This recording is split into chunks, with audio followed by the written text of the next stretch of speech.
Hello guys, at ayan nga guys, medyo sinuwerte tayo ngayon, meron tayong budget kahit papaano.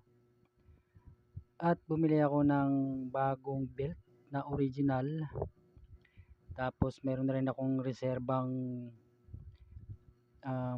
bola-bola dahil medyo matagal na ito guys na hindi ko na pa CBT cleaning.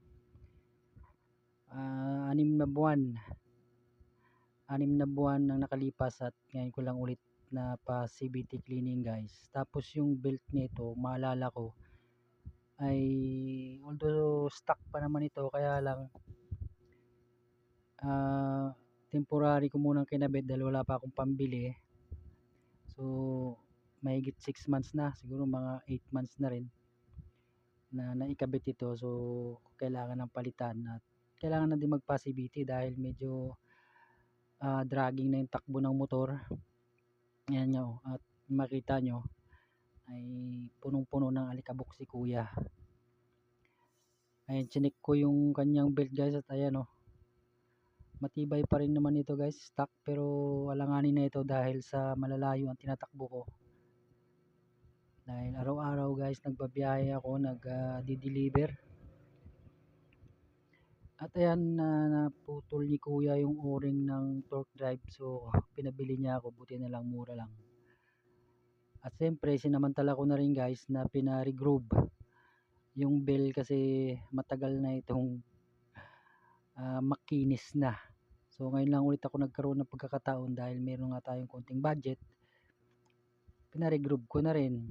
At mura lang naman guys, 350 lang kaysa bumili ka ng bago na nagkakalaga ng 450 or 500. At madali lang naman. So ayun, sinamantala ko na pag maubos yung budget natin, so inuna ko muna yung service kasi ang service natin na ito guys ay pinagkakitaan.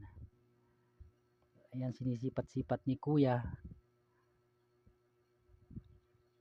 At ganito lang pala ang pag-regroove nito guys, napakadali lang, hindi nga siya umabot ng 15 minutes at natapos na. Sinipat-sipat lang ni kuya. Sana all marunong. At ayan na ang labas niyan guys, gwapo na ulit siya. Ayan, maganda na naman ang takbo ng click natin na ito. Siguradong kakaripas na naman ito. At siyempre bumalik tayo doon sa kay Kuya Bong, at ang bad news nga, sabi niya yung torque drive seat natin ay maluwag na at damage na rin daw, kailangan ng palitan. At ayan, chinek ko ulit, dinouble check ko ulit yung lumang belt guys, at ayan na nga pang reserve na lang yan. Medyo alanganin na din. So mabalik tayo doon guys sa torque drive set, at medyo mahal-mahal daw yun. Abutin yata ng mahigit 2,000 pag original. At ayan na, naikabit na ni kuya guys ang bagong belt natin, nalinis na din. So get ready na naman tayo nito. Salamat.